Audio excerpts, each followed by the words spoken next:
Brasil tem enormes desafios para o ensino superior, para a educação profissional, e isso passa por uma educação básica de qualidade. A grande questão que a gente não tem hoje uma educação básica de qualidade é exatamente a não atratividade do jovem pela carreira do magistério. Consequentemente, a gente precisa resolver um binômio fundamental para que essa atratividade aconteça. Em primeiro lugar, é uma política que promova a melhoria salarial através, eventualmente, do plano de carreira e a formação do professor continuada e o seu desempenho em sala de aula.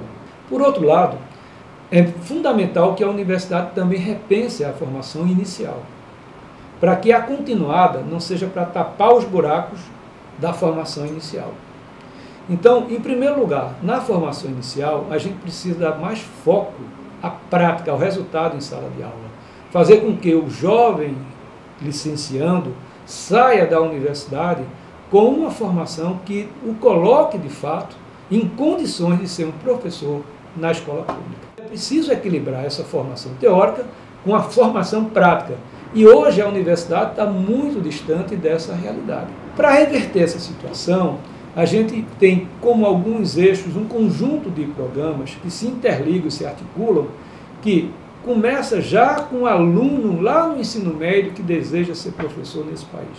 Acompanhar esse jovem, não deixar que ele chegue na licenciatura com uma formação muito precária, principalmente nas áreas como matemática, química, física, que em geral a grande maioria desses jovens entram, mas não conseguem concluir o seu curso, porque não conseguem ter a aprovação nas disciplinas do ciclo básico das universidades. Então, fazer um trabalho, um acompanhamento desse jovem e que também seja dado ao jovem com esse desempenho satisfatório no ensino médio uma bolsa de pré-iniciação à docência. E que esse futuro aluno de licenciatura já comece a conhecer o seu futuro ambiente de estudo na universidade. Então, é um trabalho de prevenção, de motivação, de articulação entre os jovens, os alunos da licenciatura com os jovens do ensino médio em escolas de tempo integral. É muito importante também que o quadro docente da universidade, que forma os licenciandos, traga também os professores do ensino médio para esse ambiente. Há todo um processo que vai exigir também que os alunos que estão hoje nas licenciaturas, aqueles que já ingressaram, que nenhum aluno fique para trás.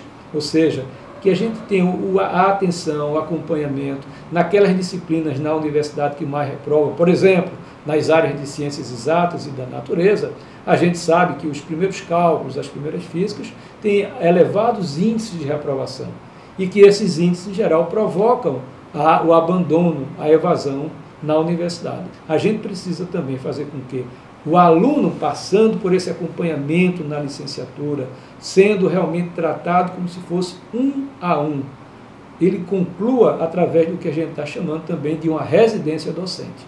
Que ele possa fazer um estágio que não seja o estágio que acontece hoje, onde praticamente não se sabe o que o aluno faz durante o seu período de estágio na escola.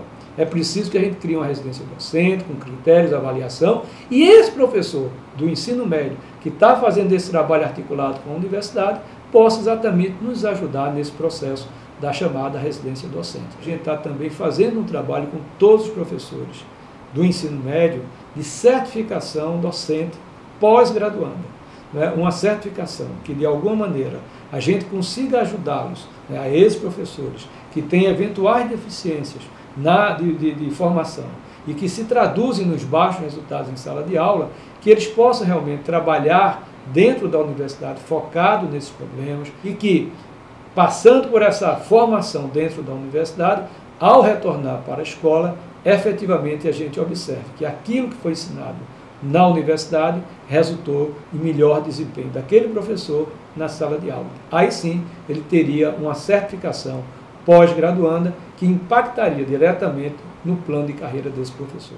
O tamanho do desafio é tão grande que a gente não pode dizer isso é apenas para o setor público, ou apenas para o setor privado, ou para os dois. Eu acho que a gente está diante de uma realidade que a gente precisa entender que o desafio é a qualidade da educação básica. Então o Brasil como um todo tem um desafio da educação básica e que todo esse trabalho tem que ser integrado em busca de algo que efetivamente promova como eu disse, a atratividade para que os bons alunos do ensino médio desejem de fato ser professor nesse país, ao mesmo tempo um currículo motivador, um currículo que inclusive dê ao professor, a esse licenciando, a esse futuro professor, uma visão empreendedora.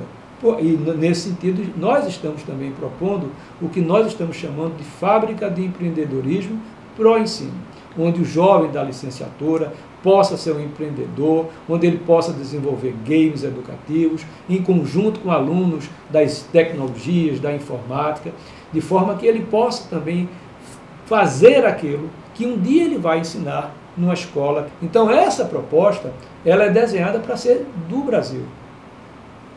Começamos pela Federal de Pernambuco, porque eu sou professor da Federal de Pernambuco. E por ter tido a enorme felicidade de ter sido tanto secretário de Educação do Estado, de Pernambuco, mas também reitor da própria Universidade Federal de Pernambuco.